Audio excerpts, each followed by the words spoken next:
Halo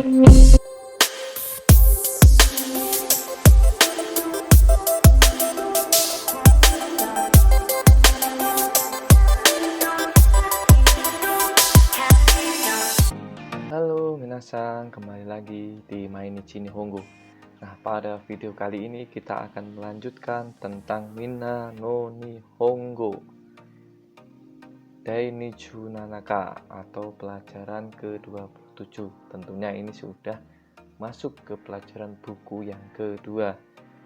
Tanpa basa-basi lagi, langsung saja kita masuk ke video berikut ini.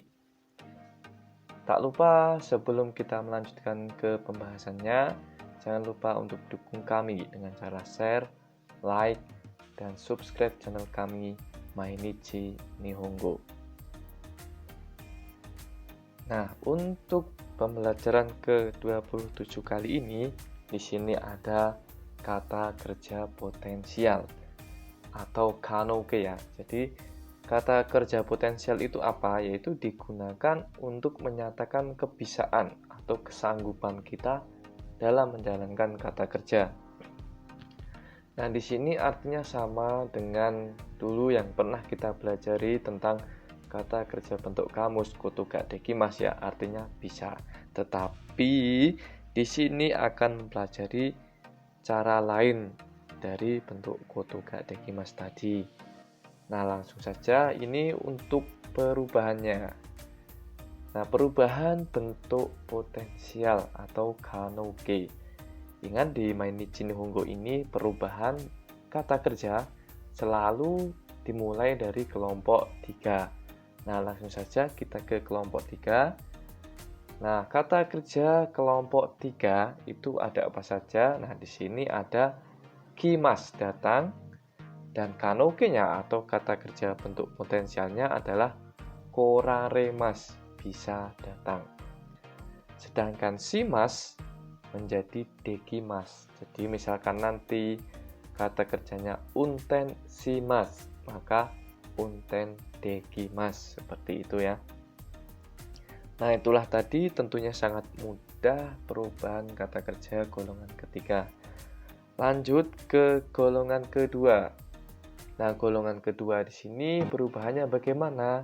Contohnya adalah shirabemas, maka menjadi shirabe raremas. Ya. Shirabemas itu mencari tahu, shirabe raremas itu bisa mencari tahu. Contohnya lagi oboemas menjadi oboe raremas, bisa mengingat.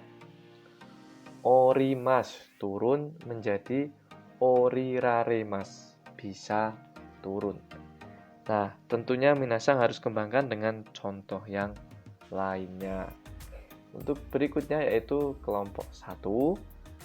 Di sini pastinya ada ichiri biminishiki ya. Kita mulai dengan i utaimas, bernyanyi menjadi utaemas, ya kan? Hikimas memetik menjadi hikemas, bisa memetik ya. Oyugimas menjadi oyugimas. Nah, ini sebenarnya ini oyugimas ya. G bukan oyugi tapi oyugimas, bisa. Naoshimas menjadi naosemas. Mochimas menjadi motemas, bisa membawa. Asobimas menjadi asobemas. Yomimas menjadi yomemas, bisa membaca. Hashirimas berlari menjadi hashiremas, menjadi bisa berlari. Jadi di sini yang perlu diingat adalah oyugimas ini seharusnya menjadi oyugimas. Nah, di sini ada typo sedikit ya, minasan. Jadi silahkan dipahami. Oyugimas menjadi oyugimas. Nah, di sini konotasinya dari i semua menjadi e semua ya. Nah, itulah tadi tentang perubahan bentuk potensial atau kanoke. Nah, dalam penggunaan kalimatnya bagaimana? Langsung saja kita ke contohnya. Nah, ini sebagai perbandingan ya. Contohnya yang pertama adalah watashi wa nihongo hanashimasu, yang berarti saya berbicara bahasa Jepang. Nah, kalau menjadi dalam bentuk potensial bagaimana? Watashi wa nihongo ga hanashimasu. Watashi wa nihongo ga hanashimasu. Maka partikel o-nya yang merupakan penanda objek menjadi ga, di situ menegaskan. Jadi karena ini adalah sebuah keterangan, maka semuanya menjadi ga. Watashi wa nihongo ga hanashimasu. Artinya saya bisa berbicara bahasa Jepang. Maka di dalam bentuk potensial ini semua yang menggunakan partikel o menjadi partikel ga. Itu perlu dicatat ya minasan. Nah, selain itu masih tetap sama ya. Contohnya, ini harusnya contoh yang kedua ya. Ini contoh yang ketiga. Hitori de byouin e ikemasu ka? Di situ dia bertanya, apakah bisa pergi ke rumah sakit sendirian? Byouin e ikemasu ka? Dari kata ikimasu, pergi. Ikemasu ka? Bisa pergi di situ ya. Apakah bisa pergi ke rumah sakit sendirian? Nah, selanjutnya contohnya adalah kono kanji ga oboeraremasu ka? Kono kanji ga oboeraremasu ka? Apakah bisa menghafal kanji ini? Ya. Kono kanji ga oboeraremasu ka? Nah, di sini nyatakan kebisaan contohnya ya. Tentu tidak banyak contoh yang bisa saya sampaikan karena terbatas durasi juga ya. Nah, tugas minasang adalah mengembangkan contoh itu sebanyak-banyaknya. Dan jika kurang paham, silahkan tuliskan di kolom komentar. Nah, itu tadi tentang kata kerja bentuk potensial. Dan berikutnya, pola berikutnya adalah tentang miemasu dan kikoemasu. Jadi di dalam kosakata bahasa Jepang itu ada miemasu yang artinya terlihat, kikoemasu yang artinya terdengar. Jadi ini digunakan untuk suatu hal atau objek yang tanpa sengaja atau alami ya. Objek itu secara alami terdengar dan terlihat. Jadi kita itu tidak sengaja melihatnya. Tentunya minasan sudah tahu artinya dengan artinya yang terlihat dengan terdengar. Nah, jadi kalau tanpa sengaja ini menggunakan miemasu dan kikoemasu. Tetapi kalau disengaja, maka digunakan lagi contoh menggunakan yang bentuk potensial tadi. Nah, untuk contohnya adalah Shinkansen kara Fujisan ga miemasu.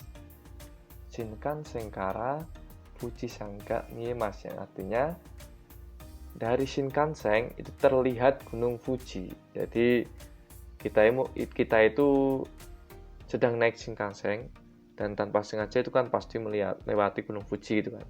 Dan tanpa sengaja, tanpa kita melihat itu Gunung Fujinya terlihat dari jendela kereta gitu ya. Di situ tanpa sengaja. Dan berikutnya nomor 2, radio no oto ga kikoemasu. Radio no oto ga kikoemasu artinya terdengar suara radio. Nah, dalam konteks ini misalkan nih di ruangan sebelah itu sedengarkan radio. Kita di ruangan sini sedang belajar. Nah, teman yang mendengarkan radio itu suaranya sangat keras. Maka kita tidak sengaja mendengar, maka suara radionya itu terdengar sampai ke kita. Nah, itulah penjelasannya. Itu tadi 2 contoh saya rasa sudah cukup. Dan selanjutnya kita masuk ke pola berikutnya, ada dekimasu. Jadi kalau dekimasu tadi menyatakan kebisaan, di sini dekimasu di sini dapat diartikan rampung atau selesai atau jadi dan lain-lain. Jadi perbuatan yang sudah selesai ya, misalkan atau bangunan yang sudah jadi itu menggunakan dekimasu. Nah, contohnya adalah contoh yang pertama, Atarashi konbini ga dekimashita. Atarashi konbini ga dekimashita, yang berarti telah jadi toko 24 jam yang baru. Jadi konbini itu kan convenience store ya, kalau di Indonesia kan kayak Indomaret, Alfamart seperti itu ya. Ya jadi, maka jadinya itu mungkin tokonya itu sudah jadi siap buka seperti itu ya. Atau bangunannya sudah jadi seperti itu. Dan contoh yang kedua adalah Kurumano suri wa itsu dekimasu ka? Nah, di sini untuk bertanya ya. Kurumano suri wa itsu dekimasu ka? Artinya kapan perbaikan mobilnya akan selesai gitu kan, atau akan jadinya seperti itu. Nah, itulah tadi 2 contoh tentang dekimasu, dan video kali ini selesai. Jika kalian rasa channel ini bermanfaat, silahkan share, like, dan dukung kami dengan cara subscribe channel kami Mainichi Nihongo. Dan di akhir kata, arigatou gozaimasu.